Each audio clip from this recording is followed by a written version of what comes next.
Hey Derek. Good morning. Hey, good morning.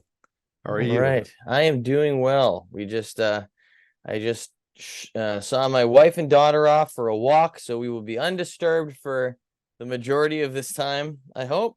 Oh, Um, gotcha. Yep. but it's great. It's great. Man, it's been I mean, since the last time you and I had coffee, so many things have happened. I It's gonna know. be an exciting chat, I think. Yeah, I'm really excited about it. Yeah, I'm assuming you have her pretty bundled up. It's not brutally cold this morning, but I feel like I forget what the rule of thumb was when they're that young. It's like 30 degrees or something like Yeah, that. I mean, we've been out in some cold weather already, and she is bundled up to the nines. I mean, we've got the snowsuit that looks like a bear.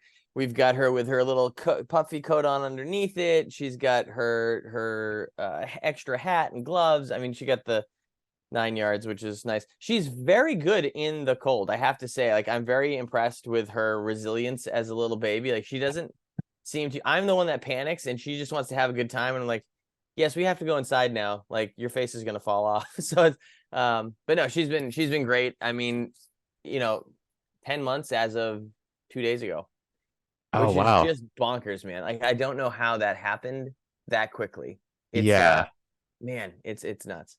Yeah, So it goes by fast. I think it's just because you're so deep in survival mode that you're just trying to get through like one day at a time, and then yeah, before you know it, you've yeah, it's 10 months. yeah. And you're not sleep. It's like one long day because you're not sleeping large chunks. She's doing pretty good now, but for the first 8 months, I think I slept like 3 hours a night. So Yeah. it was a lot. Yeah, that's about And right. and she was great. I'd feed her, she'd go right back to sleep. I would stay up for another 2 hours, or like, I don't go right back to sleep. So if I'm up, I'm like up. I'll have a meal, I'll do some work, which is not a great habit, but I don't have any other way of operating. So that's what happens. Yeah, I Um, ran into a little bit of that as well. It's almost like you're so dialed up from just like getting through the screaming and getting through the diaper change, and like yeah, you're just like so desperately trying to hold it together that by the time they pass out, you just need that extra like yeah, 30 I'm minutes to like, like start bringing things down yeah. a little bit. By the time you do that, she's up again. And she was very tiny. My daughter was very small, full term baby, but just a tiny person. I mean, my wife and I are not big people, so she came out at like, we took her home. She was about 5.5 pounds. Oh So my you're not gosh. eating a lot of food when you're that small. So she was up a lot. Like, she was Yeah. hungry every 2 hours. And now she's still tiny, but very long. But she's still eating. She's eating more now, and so that we're getting a little bit further. She only wakes up once now in the middle of the night, around Yeah. four Oh o'clock in the wow. morning, Yep. and 3:30, and so we feed her, and she goes right back to sleep. Uh, and I will have a bowl of cereal and like scroll on the phone for a while, which I know they tell you not to do, but I can't help Right. myself.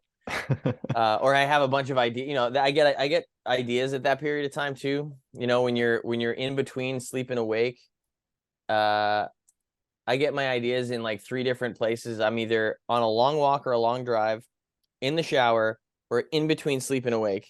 And so there's that weird Yeah. like detached time. And so of course, like, I had a bunch of ideas last night, so I'm like trying to write them down for stuff that we're working on now, which I can't wait to tell you about. Um, Yeah. and yeah. So, anyways, that's been the last. A majority of the last 10 months has been uh keeping this little human alive, which has been great. I mean, she's awesome. I could not be happier. Um, it's they tell you it sounds so corny, but it really is the best thing I've ever done. Like, I mean, it's like the most important thing and best thing that I've ever done, and I waited a very long time to do it, and it puts everything else in perspective and kind of sets you on like, I'm not going to say, like, it just sets you on a path that feels far more meaningful than anything that I've done. And I've done some stuff, but like, this is like, you're like, oh man, why did I wait to do this so long? Like, that was stupid. Why did I do that? And I have ideas as to why I've done that, and I've thought long and hard about that. And now it's sort of refocused a lot of stuff, and changed the way I look at work, and changed the way I think about, time with my family, and all that stuff. So it's yeah, it's been great. It's been great. Yeah, that's amazing. I'm super happy for you, and that's Thank you. like How old awesome is to your hear. kid now? We're at 14 months. It'll be Yeah, 14 months next week. yeah, So we're in a similar boat, yeah, not too far apart. yeah, yeah. Yeah, he's walking, but That's great. just babbling. Yeah. He definitely has like strong opinions, but Yes, we same, have no same. idea like Yeah. what those opinions are. But Yeah. he has like statements that he definitely Yeah. wants to make. It's like I need to be heard, people. Yeah, it is very funny and it's the facial expressions and the movements. Like you get a lot out of that too. And she'll be angry about something or happy about something or inquisitive about something. And the sounds that she makes, you're like, oh, that's an inquisitive sound. Like she goes, Right. uh-huh. I'm like, oh, that's neat. It's like it's so funny. Like you just learn how to you understand their cries and you understand the sounds that they're making, even though they're not saying stuff. But yeah, I mean, I can't wait till she can actually tell me what she wants because the guessing of like, is it one of these four? It's one of these four things. Like, which Yeah. one of these four things is it? And we'll go through all of them, and she's still upset, and you're like, let's try that again. And you'll hit the second one on the second time Right. around, Yep. and then it works, and you're like, okay, cool, we figured that out. So it's been a fun ride. That's great, dude. I mean that's yeah, I think you just had him when we got together last? Um, I can't believe it's been that so long yeah, either. it's Like, been a while. Yeah, so yeah, I went through a lot of big changes. Like I think when we grabbed coffee, it was I had gotten the job with Signify yeah. and I was in Boston. I was living in like a little $300 a month room, Yeah, yeah, yeah. and my wife was pregnant and she That's was right. still living in North Carolina. That's right. That's right. So we had this kind of mad dash where we were looking for a house, trying to get her up here. She was pregnant. She's going through like that first trimester, all Mm-hmm. the, sickness and Oh everything yeah. else. And Yep. yeah, that was a chaotic period. I'm surprised that we even got coffee now that I think about Yeah, it was funny. it. Yeah. I'm glad we did. It Yeah, was yeah. fortuitous Yeah. timing. That's great. Yeah, it's funny though. It's funny you mentioned being able to sort of like identify their cry. We were mm, at a party last weekend. It was like a friendsgiving party, nice. Yeah. and it's everyone in our friend group has kids about the same age as ours. It's all Yeah. like 1 year, 2 year, 6 months, kind of in that range. And it's just chaotic. I mean, it's like 20 families, all everybody's packed in this house. And it's funny, through all the cast, I could like so distinctly hear my son James. I could hear his tone from Yeah. like 3 rooms away. Yeah. It's Yeah. just Yeah. it gets like so built in Yeah. into like your brain that I don't Yeah. know, it's like whatever that weird kind of science is that's going on that connects you with them Yeah. um is super It's a good thing interesting. too, because you're like, you gotta like nobody else is they're all tuned into their kids. And so if you're Right. not paying attention to it, it is funny though, because when you are out, you become much more tuned in. I was always pretty good at like being aware of children. I grew up around kids. I had like my cousins were little babies when I was older. I helped, babysit them and so like I've always been very tuned in when there's like a little kid around to make sure that they're okay or whatever. But when you have your own kid, that is on 110%. So when you're out, even if I hear another kid scream or like I hear something, it's just like or you see a kid Yeah. walking, you're like, where's their parent? Like, what's the? It's just like heightened. Very funny how that switch gets flipped hard and you're like, okay, I'm like, but your own kid, forget it, that's 1,000%, you're tuned into that. So where did you land? Where did you end up? Where are you now living? Like physically, yeah. Yeah, like where did you end up getting a spot? Yeah, so we're in Hudson, Oh, okay, okay. Massachusetts. So it's kind of like the intersection of 495 Oh yeah, and 90. yeah, I know it It's well. about an hour outside of Boston. Hmm. It's unfortunately, yeah, with just the way the market is around here, we just kept going further and further west in our search. Then Yeah, we kind that's of pulled it that's back a little bit, and then I think we landed in sort of a nice yeah, Hudson's very middle nice. ground. Yeah, it's Yeah, great. It's definitely gentrifying a lot, which has been yeah. like an interesting thing to witness.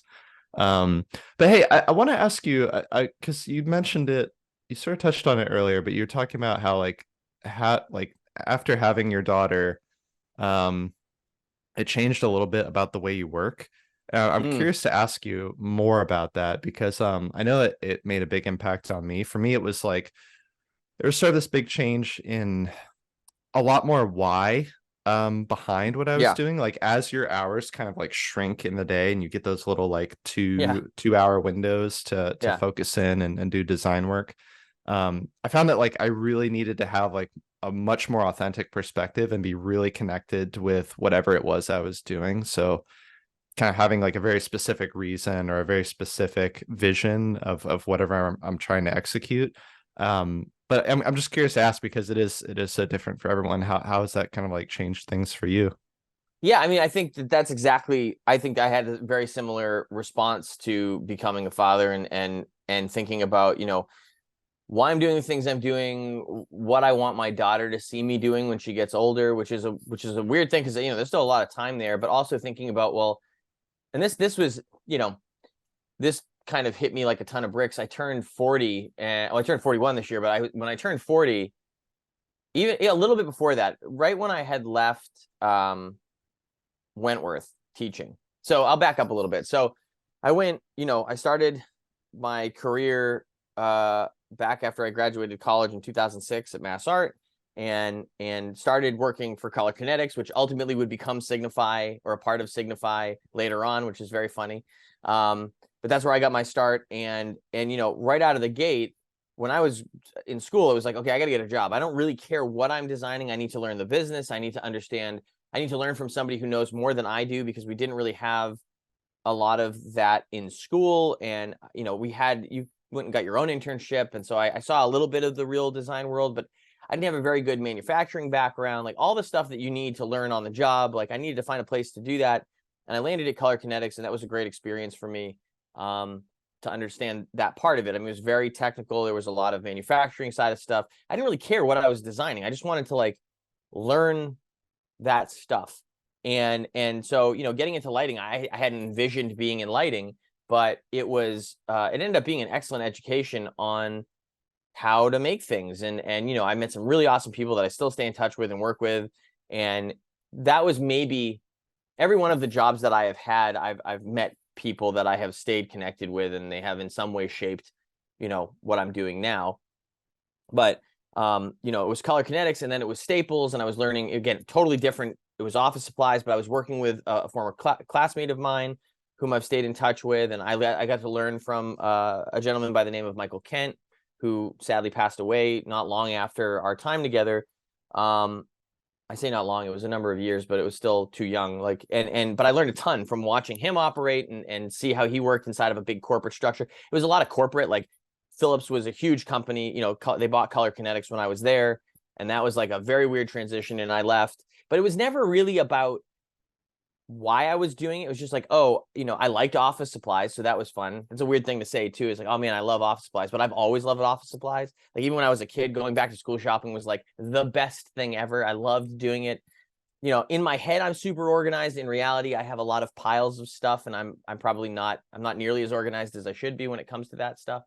But then after that, it was, back to Philips, and that was cool. Like, so I went back to Philips and learned, the things I didn't get to finish learning. And that was a whole interesting transition about them buying the company and how everything changed and all the people changed. And I ended up meeting some folks there, and that's when I started the museum. So I started Design Museum Boston with Sam Aquilano, and he's got a book coming out now, which is really cool, and that kind of highlights that whole journey. And he went on. I left that after about 5 years, but he went on to run that for another 8 or 9, something like that. I think they're in their 13th or 14th year now. But that experience, that's where I started to really, I'd been doing IDSA Boston and with Sam and some other friends of ours, Sarah and Shannon and Bruce, and we were running the IDSA chapter and had all these things about what we wanted from design and design education and what we weren't getting from the organization. And it's one of the reasons we started the museum up. And that was sort of the first start of like, oh, why am I doing this? Like, this is an interesting thing. And so we started, I was very involved in the design community, and I knew that was a big part of what I wanted to do. And it was a lot about connecting people. And that was for me like, oh, okay, I'm very good at this. Like I when I'm in a room, like I can kind of work that room better than most of the people around me. And I know everybody in this room, and I can, be like, oh, that guy needs this, and she's looking for this job. And I started doing that kind of stuff. And then sort of the design education part of it was really ramping up, and I really loved teaching, and I had this opportunity to teach. And for me, that was like a major light bulb went off, and I loved teaching, and I got very good at that, and I really enjoyed doing it and understanding how to build curriculum. And it was just a big design problem. And I was still working professionally, and I was doing design work, and we were running the museum, and all these things were happening at the same time, and I was teaching. But teaching was the thing that was very, very fulfilling for me. And I did that for a number of years. And then when I left the museum, I did that full time for a little while. And I was like, oh, I could really do this for a while. Like, I really enjoyed doing this. Yeah. It gave me a lot of flexibility. I could do other design work at the same time. We started up, another business. One of the projects we did in school actually spun itself off into a company that we ran for a little while. And COVID just absolutely obliterated that. I'll get into that in a little bit. But that was, for me, I was like, oh, wow, this is great. Now, something happened a couple of years ago that sort of changed everything, right? Like, I was an associate dean. I was overseeing industrial design and interior design. Like, I got us through COVID with an exceptional group of people that, like, even the students, like, everybody really stepped it up when that happened, because I think everybody realized, like, look, this could be a disaster if everybody goes this way, but if we go this way, we can actually make this work. And it was a Herculean effort to switch the curriculum overnight effectively and change everything to a remote thing. But I saw a lot of that kind of coming. So I had prepped a bunch of stuff for us to be able to do that quickly. We trained up our adjuncts really fast. We had drawing kits that, like, I drove around and hand delivered to all of our faculty and trained them on how to do Zoom, because, like, a lot of faculty had no idea how to do any of that stuff. But right when COVID started, I was like, this is going to be a problem. And, like, so we started, and I think that's a big part of my own personal ethos, but that was a big part of, I think, being a good designer, is sort of being able to see ahead and identify, okay, these are going to be problems down the road, and how do we design our stuff to avoid those problems? And, I'm very much into, like, sort of preparedness and like making sure that we have the things that we need and the tools we need to make sure that we can deal with any scenario that's going to pop up. I kind of inherited that from my mother. Like, she's very much in the similar mindset of, like, we see problems coming, and it's like, let's deal with these before they become an issue, which has translated into my parenting style quite a bit. But we saw that coming, and it was like, okay, we're going to deal with this. Got us through all that stuff. And then I got a phone call from a friend of mine, whom I've been friends with for like 20 something years. And he had sold his company and said, look, I'd like you to run a new business. And it would be us, like, making a bunch of the things that we have talked about or joked about making for many, many years. And so I left school, which was a very hard decision to make. Like, that was a big deal. This is a once in a lifetime opportunity. I'm never going to get a chance like this again. So I said goodbye to Wentworth and started .com. .com ran for a couple of years. It's still around, but we started. We launched a drink. We had a Kickstarter. It was a lot of fun. We called .com was all about making profitable nonsense. Like, it was all the stuff that we loved that were silly ideas. We had, like, an apparel line that was kind of a lampooning of college stuff, but for business. We did a drink which did really well for a period of time, and then it didn't. But I learned about the food space. I didn't know anything about bringing a food product to market. I've done lighting and office supplies and toys and all this other stuff. But I'd never done food before. Ultimately, at the end of the day, like, that just was not an industry that we meshed well with. The product is great. People loved it. The cost to do it was so high. And with, like, shipping and all these things, even when we thought we had the unit economics down of, like, here's how much we need to sell these for and where we need to sell them and how much we're going to do it, we didn't have the upfront capital to handle something like that or be able to get the influencers we needed to do that. But I learned a ton. So we kind of put .com on pause. In between that time, by the way, like, back at Wentworth, and this is all to answer your question, like, this is all going somewhere, I promise. In between, Wentworth and Wentworth, I had a brief stint at Hasbro because my contract ran up at school. So, like, I went to Hasbro, and then Wentworth came back to me and said, look, we'll help you get your master's degree, and we want you to come back and teach full time. So that was, like, great. That's why I left Hasbro. Otherwise, I'd probably still be there. Like, I had, it was a good, I knew a ton of people there. It was fun to do that work. But at every point in time, I left Hasbro because of the same question of, like, why am I doing this? Like, teaching was the thing that gave me the most fulfillment. Like, that was the thing where I was like, man, I love doing this. Like, it was it was for the ups and downs, and there were some very deep downs. Like there were some really great ups, there were some very, very low downs in the higher education space.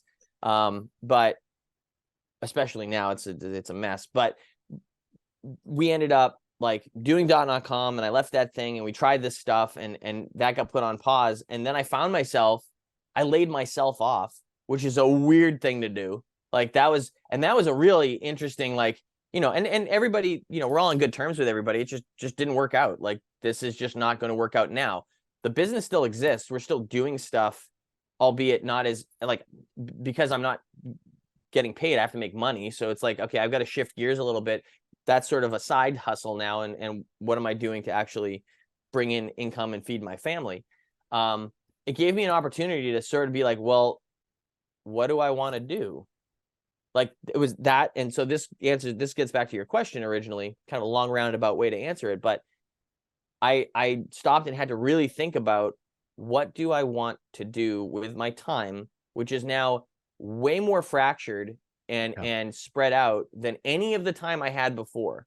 Even when we were, you know, my daughter was born the same month that we launched the drink. So like those are two babies at the same time, that was a lot. And like we got it, you know, we got it up and running and Amazon stores and all this kind of stuff, and trying to sell it into distributors and bringing it to places and making connections in that industry. At the same time as like raising my newborn infant daughter. So fortunately, like my parents were around, my sister was around, like we had a lot of support there to help with that. But it was a lot at the same time. And it really got me thinking about like, do I want to be doing that stuff, or like what parts of this do I really enjoy, and how do we focus this more to be able to, you know, to make that more impactful, or you know, fulfill the thing I'm missing from not teaching anymore. Like how do we make all that stuff work? And once that kind of went away, it gave me an opportunity to sit back and go, okay, I can do anything that I want right now, right? Like, how am I going to reframe this, and what am I going to do? And my wife was very supportive of me taking some time to figure that out. And ultimately what it came down to is like, well, I would love to go back and teach, but higher ed right now is not in a place where I really want to put my time at the moment. And that's a much longer conversation. We can talk all about that. But there's a lot of stuff going on in the higher ed space at a number of different institutions I would have gone to, or even going back to Wentworth. And I was like, I just don't think it's the right time to do that for me now. Like, I know what I do when I get into those places, and like I can't give 110% to these kids when I have this other kid. And that was actually one of the things that when I left Wentworth, I realized like, oh, I have been filling a void with other people's children for like a long time. Like, oh, oops, like that was a mistake. And again, you know, it's funny, they're 20 something years old, they're not really kids, but you still think of them, you know, like it's a weird thing. Like you're very involved in these kids' lives. Like you're trying to help them learn skills that are going to give them the ability to provide for themselves when they get out of school. At the same time, like I am friendly, but I am not your friend, right? Like there's a barrier that has to be how do we balance all that stuff? So it's in some ways good training to like deal with some of the stuff that you're going to deal with when the kids get older. But it did tell me like, oh, there's a gap here. And also my parents aren't getting any younger. I should have this kid now, because oh no, like that, everything kind of like hit it at the same time. So now that I'm in this position where I don't have a job, but I have a lot of skills across a really weird variety of stuff. Like when you talk about a generalist, like that's going to be my hat. Like that is me in a nutshell. I can do a little bit in a whole lot of stuff. Some a little deeper, but like they say, oh, you want to be T-shaped. I'm sort of a weird like Tetris block of stuff. Like it's not really T-shaped. And they're like, oh, actually, you want to be M-shaped. It's like, no, that's also not it. Like, I don't know what you would inverted Christmas tree. Is that what it is? Like, I don't really know what that looks like. But you don't need to assign yourself to a single shape, right? there. Yeah, there's no shapes. I'm shapeless. You know. Yeah. And so it was. I had to really sit and think about that. And the question of where do I want to be spending my time? How can I do what I want to do, or the stuff that I find fulfilling, also make money and provide for my family, and also give me the flexibility, because I get bored very easily. So like, how can I do a bunch of stuff That's why if you look at my resume, like I've jumped around a lot and they all happen for a reason. But a lot of times it was like, oh, I'm kind of bored. Like I've figured this out. Like I've, you know, I know how to design these lighting systems. I know how to do these office supplies, to the point that like we were a team of like 2 plus outside vendors and we were doing hundreds of projects a year. Like, I was like, okay, I got this. And it was great. I loved doing it. You know, teaching, I had that dialed in, like, and that was never boring because it's changing all the time. So it's like, how do I capture all that stuff? So, and you were the first person to know about this. In fact, we are going to be going live today. By the time this comes out, it might be a week later or something. I don't know what Yeah, day yeah. it is. But we are launching a small design consultancy. A friend of mine and I incorporated a little business with the intention of working on the projects and the types of projects that we want to work on, and tackling some of our own projects as well. And I think ultimately at the end of the day, what I realized is like, I'm probably not going to go work for somebody else because I'm a little too entrepreneurial, which is a good and bad thing. Like on one hand, like I really enjoy being on a team. I really love being around people. I'm very much a people person. When I am not around people, I like feel like I'm, you know, I need to have that kind of bounce and that connection and that kind of stuff. And on the flip side, like, I have a hard time not starting stuff. Like we started .com, we were launching that, we're doing this thing. As soon as that was sort of on hiatus, or at least on the back burner, it wasn't, oh, I'm going to go get a corporate job. It was, oh, I'm going to start up another thing again. In fact, I'm not just going to start up one thing. I'm going to start up like 4 or 5 different plates spinning and hope that one of them lands, right? And so that's where I'm at right now. So today we will be going live with Niche Industries, which is the name of our people tell you say they're industrial designer. Like, do you work at a factory? So we were like, well, we're going to Right. lean into that. So we have Niche Industries. We are going to be doing work across a whole bunch of different, spectrums. So, tell your friends if they're looking for design help. Like we're going to be tackling, between my partner, Aaron Double, and myself, we've worked in every field that you can think of, I think, except automotive.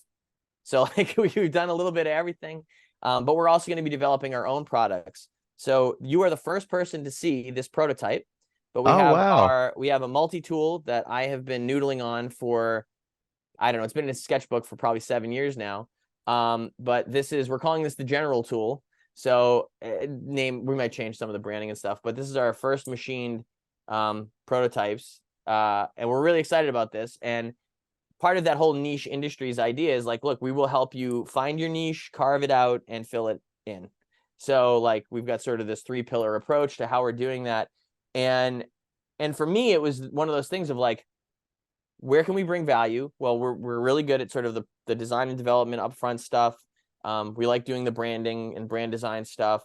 I know there's lots of consultancies out there. So what makes us different? Well, we have decades of educational experience as well. So we want to infuse what we're doing on the client side of stuff and on the personal project side of stuff, and really help walk people through that design process and engage with students very openly about, what we're doing, and try and connect those things together. So I think there are a few consultancies that are doing that well. We want to try and be, at the forefront of merging those things together. So while we're helping clients carve out their niche, we're going to be doing the same thing on our end. We're going to Yeah. really lean into the pun because we're both dads, and dad jokes Yeah. are definitely a thing. So Yeah, yeah. The time is now. the time is now. That's right. Like, Hey, when am I going to have a better opportunity to do this? yeah, it's funny that feels like the perfect fit for you, Derek, because something I've always really admired about you, and I think something that really stands out as you're telling your story, is it seems like you really have a passion for other people's success. It seems like that is like something that really ignites for you, is seeing other people kind of go Oh on yeah. and succeed. And I feel like that's something that I don't see necessarily overly present in like the freelance community, or Mm. within designers who tend to start their own consultancies. It usually comes from a little bit more of like a self-driven place. So I feel like that is almost like the perfect fit for you, where it'll really be about the client and really be about like providing them these kind of niche fits. And All right, he's uh leaning into it too. That's great. yeah, yeah, Yeah, man. I mean, thank you. I'm glad that comes off, because that is true. I mean, it's, again, being a teacher was all about, like, we got our paycheck and stuff, and that was great. But like, we spent so many hours beyond what technically we were supposed to do from a contractual obligation. Because it's super fun. Like, I mean, I still stay in touch with most of my alumni. And when I see a thing on LinkedIn or I'm able to help them make a connection and get a job or whatever, that does feel great. Like that's like all the things that we're working towards to help them have the skills to do that. Like it pays off. And especially when, you know, we'd maybe design a studio around outdoor adventure gear. And one of our students would then get a job because they were in that class at a place that like Nemo up in New Hampshire or something. Like that feels awesome. That was, you know, the selfishness, or at least the self-satisfactory part of that was like, yeah, cool. All right, this thing that I helped this person do, it really worked out. To me, that's fun. I mean, shipping products, great too. I love when you ship a product and you hear a story about somebody doing something with that product, or it bringing a kid like some joy because it was a toy you worked on or whatever. Like that was the part of it. It was never like, oh man, I hope it wins toy of the year. I hope this thing gets a red dot award. I don't care about that. Like, I don't know. Those are Mhm. cool and all. Don't get me wrong, but like that was never the driving motivator for any of that stuff. Would it be neat to do? Yeah. Might we try to put some stuff out there? Sure, because it's good publicity and it might help you get some more work. But at the end of the day, to your earlier point, like I would like my daughter to be able to see that, oh, dad like charted a course that he wanted to do and like worked really hard, and you know, he had the support of his family around him and his friends that helped him succeed, and like I want friends and family like that. And that's the motivator. Now that's like the driving force behind all that stuff. And you know, my wife's very, very creative. She's an associate creative director. She's a designer as well. That's how we met. So like the house is going to be filled with that kind of stuff. So that's not something I'm worried about my daughter seeing outside. It's like all the other stuff that maybe she won't get to see. So it's like, how do we infuse, you know, our house with that, and how do we make sure that our clients see that and all that kind of stuff? How Yeah. do we make sure that comes through? So even the language on the Mhm. website, like that's all still a work in progress. Like I'm not a particularly good writer. Plenty of people will tell you that. But it's like crafting the language on there to showcase how we want those things to come together. And we'll probably be noodling on that between now and the time that this thing goes live. So hopefully by the time people can go to niche.industries and check it out, you know, we'll have refined that a little bit more. But yeah, we're just getting started, man. I mean, you are literally the first person to hear about this. Oh, that's Yeah, amazing. Yeah, yeah. I feel honored. Yeah, That's I was like, oh, incredible. this is good Yeah. timing. This will be really Yeah, great. yeah, it'll be good to Uh, promote it and yeah, hopefully we can help you get the word out a little bit thanks. and everything as well. Um, yeah, you know, it's funny. I feel like there are a lot of parallels and a lot of learnings from teaching that designers could really learn and take away, especially when it comes to like developing product. It's such a complicated process. I mean, you've worked in lighting now as well, and I'm sure you Yeah, yeah, trust me. Yeah. remember the Oh, complexity yes. of lighting, and there's always this challenge. I think that there's a problem that I think designers are really good at solving, which is taking something that's really complex and boiling it down to kind of its core values, making it very simple, kind of that storytelling element, making it very easy to understand. Yeah, And I feel like teaching is a little bit of the same way. And it's funny, there's no like boilerplate one approach either, just like isn't with design. Like that's there's true. no one design that works for everybody. You know, it's kind of like a student by student basis. It's really looking at them and kind of saying like, okay, where are you now? Where do you want to go? And then charting that path of how to help them get there. And I feel like all of that translates really well into like freelance work and working with clients. And again, like that whole theme of sort of helping others. Um, I mean, I strongly encourage everybody to try their hand at teaching too, because I think it, you know, even if it's in an adjunct position and you teach one class, like the pay's not great and it's a lot of time commitment, but it does help with exactly what you're talking about. I mean, when you have to do that, and I think we can lose sight of that when we're doing work professionally, because you're dealing with other professionals, or you know, sometimes they're like kids, but it's a different story. But when you have to do that, and you have a group of students who all have different personalities, who are all coming from different backgrounds, who have different varying skill sets, who have different, and you have to learn about all of them very, very quickly. Like that people management side of it is super important for every designer to understand, because it's the soft skills around how to deal with personalities to get certain things through. Like that, you don't learn that except in those types of positions. Now, I grew up working in a pharmacy. My family owned a pharmacy for 52 years. And for me, the biggest formative period of my life was when I left RIT. That's where I went to school initially, and I was there for a year and a half.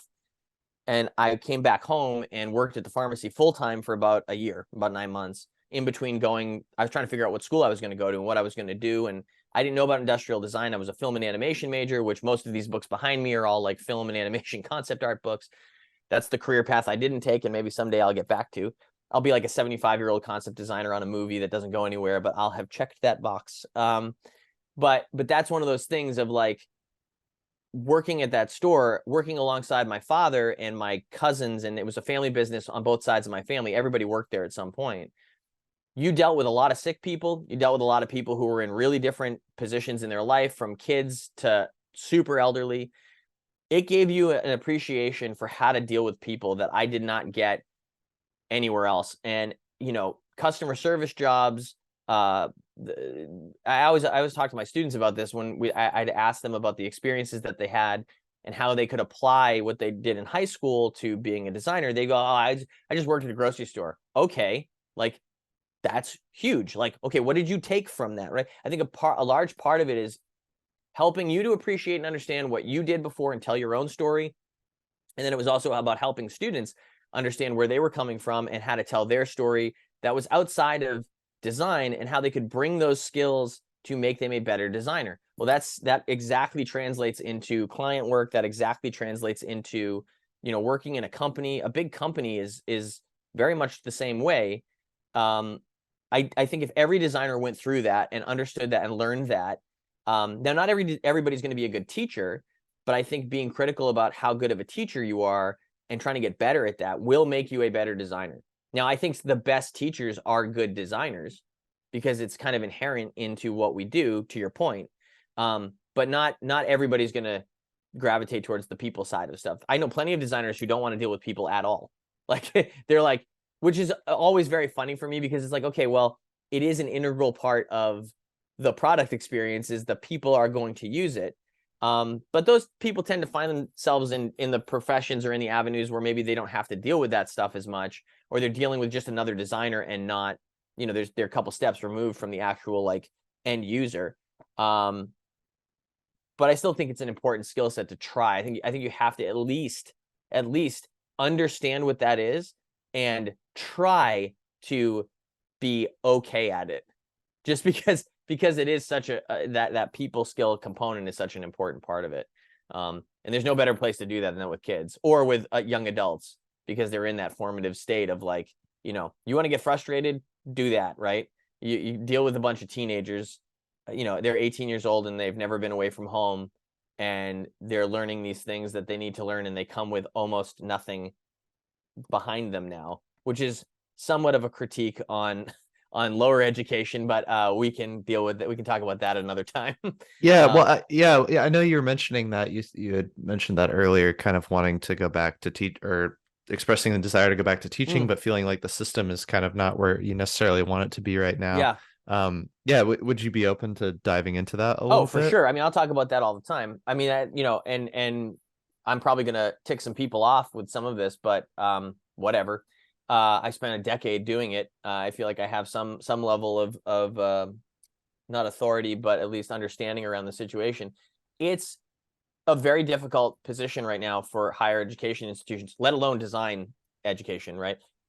There are fewer and fewer students coming into the programs. They have less and less of a background in anything, which is like, they come in and they're not prepared to be doing most of the work that they're doing at a college level. And this is a broad brush I'm painting with, but like, I've seen it firsthand, and I have plenty of other friends who are in higher ed, and I've had these conversations around, the caliber of student coming 10 years ago to now and how that shifted. I stay in touch with my alumni from 10 years ago to now, and the conversations that I have with them are around, the new hires that are coming in and what they're prepared to do, the challenges that faculty have to be able to like get these students up to speed with math and science and any of the other things that they come unprepared to do. And then you're looking at, like, you track that back. Well, they're not getting it in high school. They're not getting it in middle school. They're not getting it So, how do you offset that? By the time they get to college, it's too late. Like we got to be dealing with that problem earlier. And so you're getting fewer and fewer students available because there's fewer and fewer kids, right? Which is also a problem. Like people just aren't having kids. I'm part of the problem. I had kids way late. Like there are fewer kids available that are going to school. Of that pool, fewer of them are seeing the value of going to college. So you're seeing that drop off precipitously. There's more and more higher education institutions vying for fewer and fewer kids, right? And then on top of that, like the incentive structure is all out of whack. So they're going for government money, and so they're doing things to keep kids in seats, which they need for retention purposes, so they can keep getting that money from the state. Well, those kids should have failed 17 times. Oh, well, the faculty weren't allowed to do that and they had to push them through. And you hear this over and over again as well.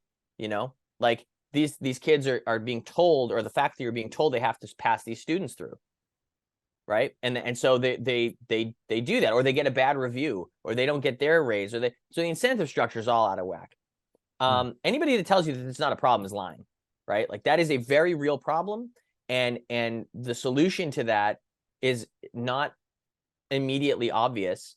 But there is an issue there. And so, wanting to dive back into the deep end of dealing with some of that stuff, not particularly keen on doing that. The other thing too is like you've got a lot of institutions that sadly are probably not going to survive without some real fancy footwork. The fact that a lot of colleges, particularly over COVID, it really highlighted the fact that like, oh, they're like hotels that have occasional classes. That's a problem, right? That is a problem. It's an understandable problem. And if you want the institutions to survive, especially the one you work at, like you get why that happens. But there's like an inner turmoil that's happening at a lot of these places. But then you get the really big institutions, they're going to be fine, right? They have so much money and endowments and all stuff. It's the mid to low, small size places that are going to really get hurt.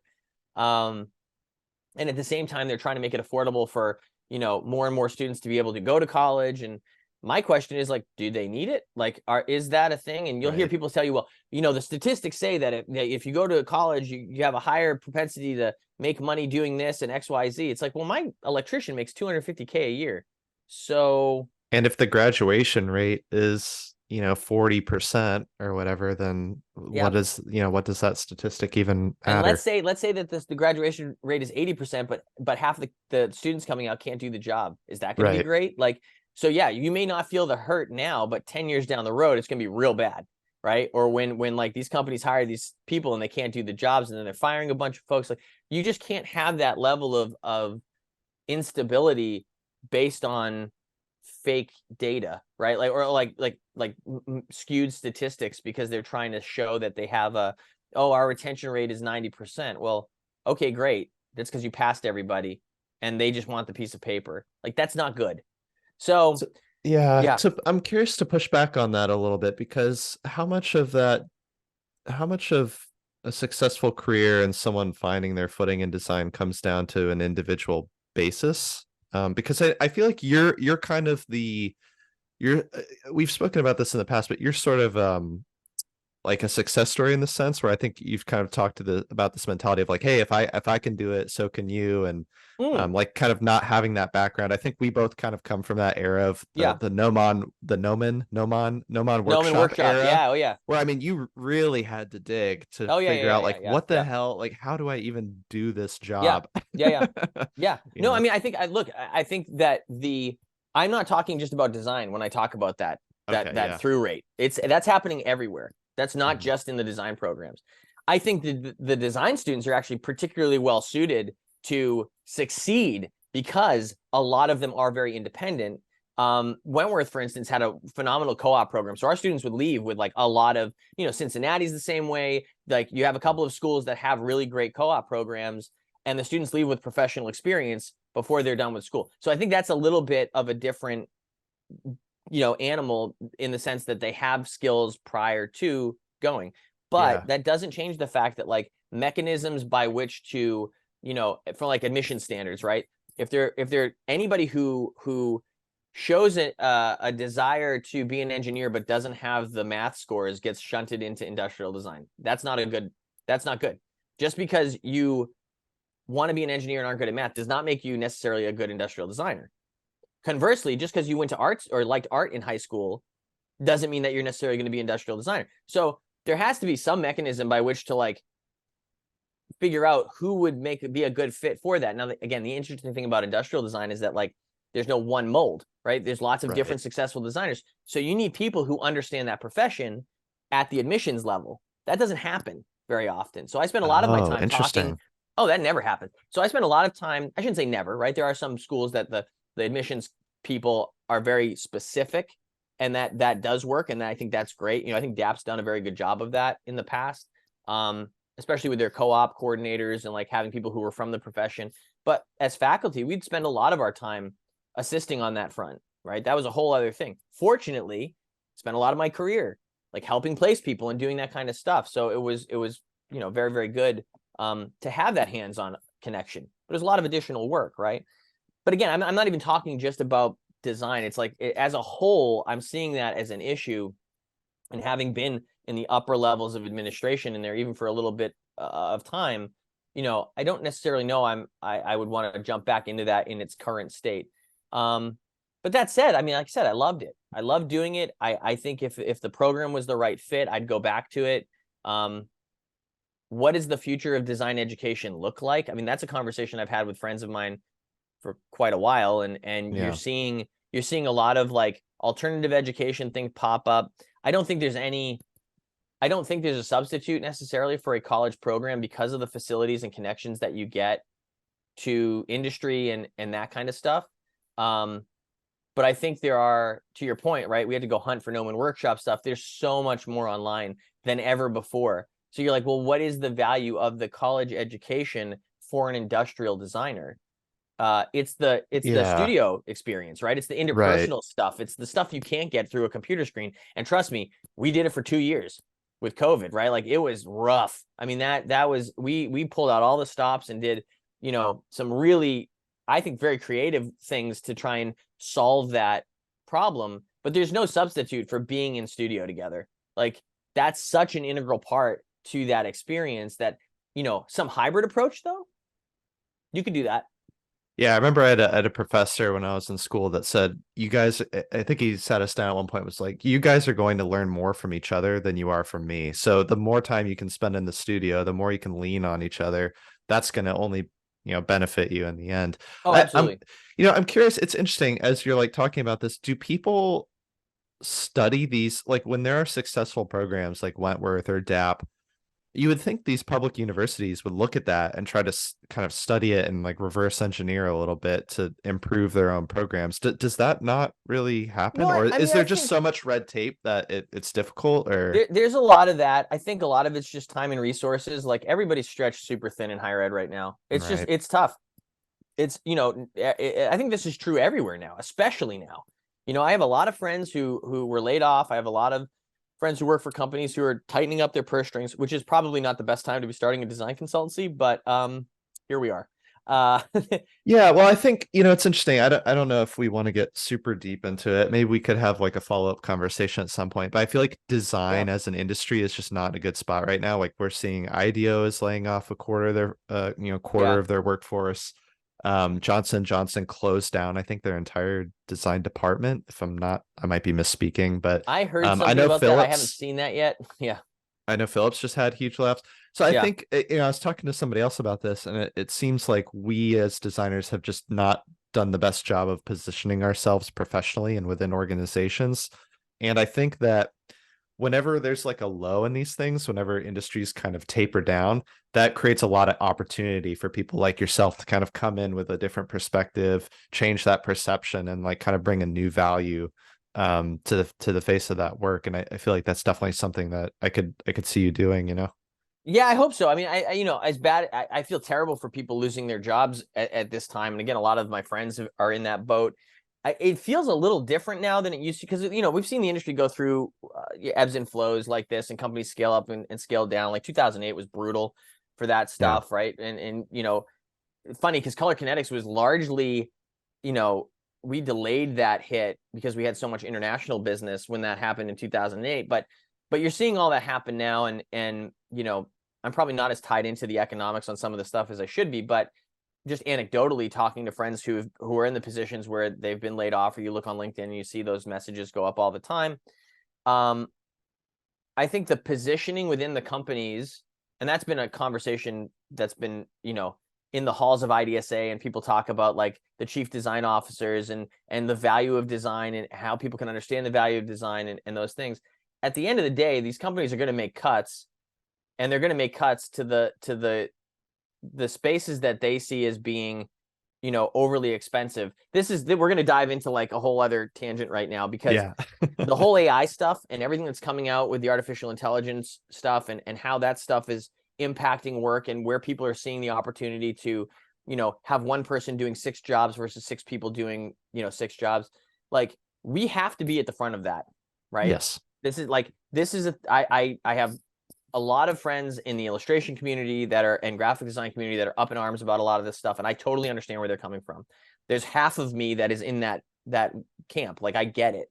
But when you're seeing how these businesses are dealing with this stuff, no amount of us saying that, this is bad, we're not going to do this, is going to stop them from doing that.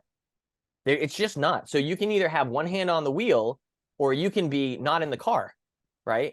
Yeah, So I like, completely agree. Yeah, like the toothpaste is out of the tube. it's never, It's that not going to genie go back in. is never going back in. It isn't. Yeah. And Yeah. so, the conversation I've had with friends is like, well, you're not going to lose your job to AI. You're going to lose your job to the person that knows how to use AI and use it well. And so you're seeing Viscom, you're seeing some of these other tools that are out there.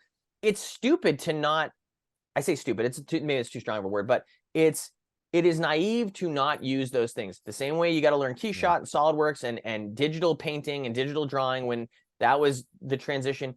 These things are happening. Now, do I understand the ethical and moral dilemma around the artwork being stolen from programs like Midjourney and how? Absolutely. Do I like it? No. Do I think there's an ethical way to do that? Absolutely. But do I think saying I'm never going to use this and flip the table and walk out of the room is going to get us to the position where those companies are using it ethically? No. Like, that's the whole point. We have to be involved in that conversation so that we can bring a lot of value to whatever place we're working on. Does it mean that maybe the job changes, or there's fewer and fewer people doing that work, and so we have to change how we're doing it? Sure, but the same thing happened with app design, right? When UI and UX became a thing, half of the UX designers were former industrial designers who said, oh, I can do half the job for twice the pay Right. by, like, I'm going to go do digital product now. So that same shift happened. We just have to change the way that we're doing, like, the tools are changing, and we have to adapt and overcome, right? Like, there's no, like, just sitting there and being angry about it isn't going to make anything happen there. So I'm very interested in that stuff. I'm spending a lot of my free time, like, dabbling with those things, and like being constantly surprised and a little scared about like how good some of that stuff is. And there's a part of me that's like, I'm not going to use it. And I'm like, no, I'm using it. Like, this is insane what I can do with, like, how much faster I can produce work. And here's the thing too. I think this is the important distinction, at least the way that I'm using it, right? And I think the way that my business is going to use it, or the way that we're going to think about it, is like, it is a Kickstarter, right? You can put in a bunch of stuff, get a bunch out, and then refine that. I think what's going to happen is designers are going to be largely become editors in a much more, we've always been editors, right? Like, that's always a big part of the job, is the refinement and editing. But I think that balance is going to shift, where instead of Yeah. being like, we're doing a lot of concept design and development, and it kind of goes, oh, we're more involved on the refinement side.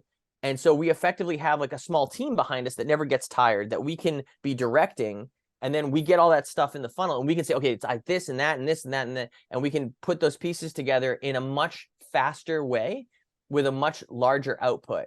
So I love the idea of that. I think that that's going to change everything, and I think that the way that we think about ourselves, it's like, I think maybe part of it may be an ego thing, but instead of saying, oh, I'm going to be this lone, I'm going to come up with this vision, or I'm going to go and I'm going to take all these inputs, we're still doing that. We're just going to funnel it through a different lens to get some other outputs. It doesn't mean we can't do some of it ourselves as well, but it's just going to help that output. And then the refinement thing becomes much more important. And how do we how do we make sure that like we're really solving these problems? Yeah, the images look cool. Most of the stuff that AI puts out, it's not functional. It's like Right. clearly not going to work, but there's a cool visual element. Okay, I'm going to pull from that. I'm going to take that. That might spark an idea. To me, it's the equivalent of the scribble game. You ever play the scribble game, right? Where like you put a scribble down on a piece of paper and you look at it and you go, what do I see in this? Right? I spin it around and I look at it and I'm like, oh, there's a face there. And I'll pull that face out and I'll draw that face. Or, oh, that's a neat ship design, right? They do this in concept art all the time, right? Right. Like it's Right. not a new thing. Again, do I understand why those guys are worried about this stuff? Like you're gonna get a studio executive who's gonna be like, no, just run it through AI and we'll make that the ship design. Like that's not really gonna work, right? You still need a person to help like bring all that stuff together and make sure it's cohesive, because the computer doesn't know how to do that. Like it just gives you a bunch of random stuff. But could it do that in a way that allows you to kickstart? I think Scott Robertson's using that exceptionally well, right? Yeah. And that dude's been in that business for years and years and years. He's maybe the best, right? If he's cool with it, I'm cool with it, right? Like there are avenues and people using it in a responsible way to make their work even better. We should be taking a page out of that book. And I think as far as education goes, teaching students how to use that ethically is going to be super important, right? Teaching students how to use that instead of just like pumping it in and turning it in. Because guess what, guys? It's just like tracing a drawing. Like I can tell that's AI. It's good. It's not that good yet, right? Like the person has 6 fingers or whatever. You're like, Right. that's not right. Their hands are like weaved into each other and that kind of thing. Or the car's got 7 wheels or something, like, like that's just not practical. But to have a student do that, pump out a bunch of stuff, then take that, refine it, and be able to give me a far more polished end result and have more time to think about the problem as opposed to worried about the rendering. Like, I think we get Exactly. lost in the weeds of that, right? So Exactly. I feel like design there's a lot of creatives can get down the path of becoming like overly technical. And to me, the AI is like it's the antithesis of that. It's something that is letting me be less technical and way more closely tied to what my ideas are and what my perspective is 100%. and what the problem is that we're going Yep. after. Yep. Um 100%. and I feel like that's super appealing. And the thing that's interesting is with it is I think it's exceptionally easy to learn. It's really not a complicated workflow to integrate if you have kind of all of the key pillars of understanding how to like composite in Photoshop and put renderings together in a little bit of 3D. But it really, I think right now it's just keeping up with it. The Oh, changes dude. and the feature sets that get added. I mean, we were having a conversation in the office yesterday.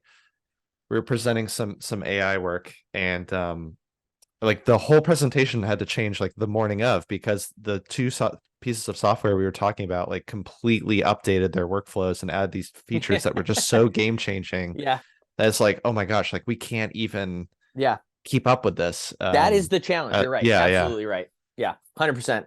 100%. It's crazy. I mean, the fact that that came out of nowhere, like all of a sudden everybody had AI everywhere all the time. And it had like yeah, that really did happen overnight. Now, I'm sure in the background that's been going on for a while. And the stuff we have access to compared to what they actually can do is probably not even close, right? Like, so that's why that funnel is changing so fast. But it is you still need to have those fundamental skills, right? There's no substitute for a strong foundational skill set so that when I get that thing from AI, I know what to do with it, right? Because I can give 2 people the same output and you give it to a new student and say, turn this into something usable, and you give it to a seasoned professional, you're going to right. get very different results. And that is, I think that's an important, again, it's just another tool in the toolbox, right? It can't replace the person unless we let it Yeah, or we accept it. Just don't accept that as a thing and be able to point out why this isn't good. And the consumer is going to do that too. If a company puts in, device, you have somebody with no design experience who puts a prompt in there and they pop this thing out and they give it to an engineer overseas and the engineer makes it and you send back this product, the consumer is not going to use it because it's not going to be usable, right? It's going to have this weird thing that you have to hold and like it's just not going to make any sense. And so, I think the market will ultimately determine like, okay, you can't just do that. You can't just pump it out. Now, when it gets to the point where you can do that, then we have a whole different problem. yeah, and it is getting there. But I think what's interesting is I do notice a difference between people who have spent a lot of time with AI and people who Mm, haven't spent as much. Like even within the imagery that's being generated or the yeah, way the project is being formatted or yeah, presented, you can see a difference. And there yeah. are tricks Oh, and there sure. are people who are figuring out how to work with these tools in a way that's more effective and more efficient. And I think Yeah. for me that's like super inspiring and exciting is seeing this and going, oh, it isn't just a it is a there's a it's a low barrier to entry, but there is a high skill ceiling that people can progress into. So I think that is It's like like really drawing, right? exciting. It's Yeah. like any visual communication. I spent years teaching drawing classes, and it's the same idea of there's a low barrier for entry. I have a pen. Like that's Right. all you need. That's all I have, a piece of paper. I don't even need paper, right? I can draw on a wall or whatever. Like the barrier for entry is very low, but it'll take a lifetime to master. And I think where we see, you talked about designers getting too technical. Like I'm guilty of this too. It's like, man, I wish I could do like I want to get to the level of these artists and designers from a skill set. There's an ego component there. I really want to be able to do that because to me, that's an achievement, right? Like Yeah. I want to be able to make imagery that's that compelling as a designer, especially an industrial designer with commercial products, that's really not that important, right? Like, I mean, Hmm. concept art for movies and video games, okay. But like, you look at Dieter Rahm's drawings, those are not fancy drawings, but they're super clear. And that's the key, right? It's about clarity and concise communication of the idea because he knew what the end result he was going for in the physical product because that's what we're designing, right? We're designing a physical product. When you get into the digital space, it changes, right? The fidelity of those visuals are the end result a lot of times. So, and when you're selling things into marketing, like you have to have the pretty stuff to get people to buy into it, at least sometimes, right? Not always the case, especially when you're doing your own projects. I mean, I have some sketches of this that are absolutely terrible, but it didn't matter because like I have the real thing in my hand right now. You can see it. This is it. I don't need to worry about selling it into a marketing group at that time. Every place is different. You have different levels of that stuff. But really, at the end of the day, being able to do the amazingly pretty rendering and that kind of thing is not the goal, right? The goal is to produce that product. So if I can have a computer crank out the rendering, who cares? Like I don't, fine, Right. great. It did it. I'm done now. I don't have to worry about that anymore. So I understand like the desire because you want to be good at that thing and look at how amazing, Esben Oxholm, like, oh my God, like look at the stuff he's doing. It's incredible. I wish I could do that. But is that really the end goal? If you want to be a visualization artist and that's your thing, then yes, it is. But if you want to be a product designer that ships products because you're trying to solve a problem for somebody who, needs a new wheelchair or something like that, or you want to create a new point of sale system, that's the goal. The goal is to make the new point of sale system, not to have a nice rendering of that point of sale system. So I think Right. it goes back to your point of like understanding what you want and where you want to go with your career and profession and understand what's coming down the pike as far as new tools and adjusting accordingly, right? Yeah, yeah. Yeah. Well, hey man, I think that might be a good note to end on. I can't believe it, but an hour has flown by already, which is kind of insane. Sorry, I talk a It's lot, always man. My no, man, it's apologies. I feel like every time I talk with you, there's always a lot that I learn, and I hope that maybe other people can take some things away from this as well. Maybe just to kind of like fade out here, where can people find you? What's the can you share a little bit of just the website address for Oh your yeah, new sure, sure, sure. consultancy and Well, thank you for having me, Ray. I mean, before I do that, yeah. like this was great. I love doing this. I love just talking to people. So, I'm excited to see how I'm sure people will have some reactions to some of this stuff. I'm excited to see what those are. And I'm always down to chat. And if you want to chat, you can reach out to me on Instagram at Derek Cascio.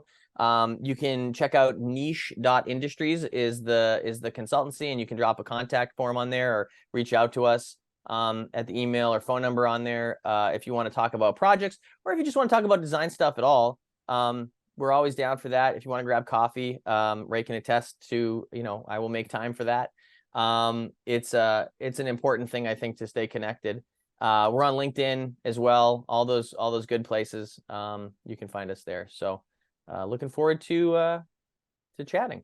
Yeah, absolutely, man. I'm so excited to see where you go moving forward, and I'm excited to get my hands on this multi-tool. So, Oh man, yeah, we're yeah, really stoked on it. It's a very fun thing. You'll be seeing more about this stuff coming up soon. So Check it out. Absolutely. Awesome. Well, thank you, Derek. Thank you so much for your time. And it was great talking with you. Thank you. Oh, actually, one more plug. If Yeah. you go on Instagram to find carve fill, that's our tagline for that for niche industries. Give us a follow on there too, because we're gonna be posting the stuff about that on there. So Okay. check that Awesome. out. Find, carve, fill. Yep. All right. Absolutely. Awesome. Well, Thanks, thank you, Ray. Derek. Yeah. Take care. All right, you too. Bye bye. Bye.